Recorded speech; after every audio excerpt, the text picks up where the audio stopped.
بسم اللہ الرحمن الرحیم۔ جمعے کو اسلام آباد میں منعقد ہونے والا میلاد کانفرنس کے دوران عمران خان نے فرانس اور مسلمان ممالک کے درمیان تناؤ پر بات کرتے ہوئے کہا کہ مغربی ممالک میں لوگ پیغمبر اسلام سے متعلق مسلمان کے جذبات سے لا علم ہیں، اور یہ مسلم اکثریتی ممالک کے رہنماؤں کا فرض ہے کہ وہ اسلاموفوبیا یعنی کہ اسلام کی مخالفت کے معاملے کو عالمی سطح پر اٹھائیں۔ ملک بھر میں جمعے کو بعض علاقوں میں فرانسیسی صدر ایمانویل کے اسلام سے متعلق بیان کے خلاف مظاہرے کیے گئے ہیں۔ پاکستان اور ترکی سمیت بعض مسلم ممالک کا موقف ہے کہ میکوخا اسلام سے متعلق سخت موقف رکھتے ہیں اور اظہار رائے کی آزادی کی بنیاد پر متنازع خاکوں کے خلاف کوئی کارروائی نہیں کرتے۔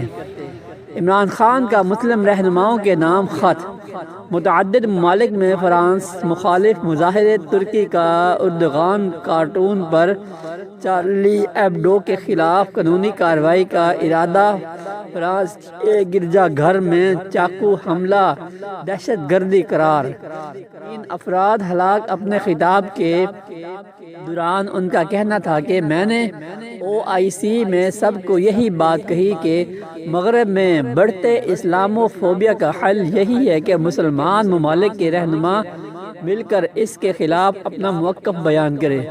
اسلاموفوبیا کا سب سے بڑا نقصان وہاں ہے جہاں مسلمان اقلیت میں ہیں۔ عمران خان کا کہنا تھا کہ مغرب کے لوگوں کو یہ سمجھ نہیں کہ مسلمانوں کا پیغمبر اسلام کے ساتھ کیا رشتہ ہے، ان کو یہ سمجھ ابھی نہیں آ سکتی۔ ان میں وہ ادب نہیں ہے جو ہمارے میں ہے۔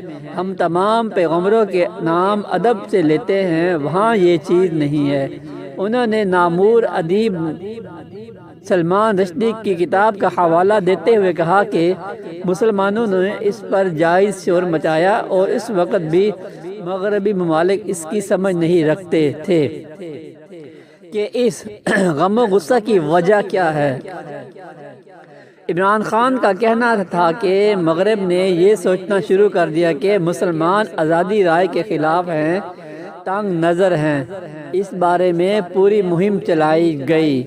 وہ ہماری جمہوریت، آزادی اور اقتدار کو نہیں سمجھتے۔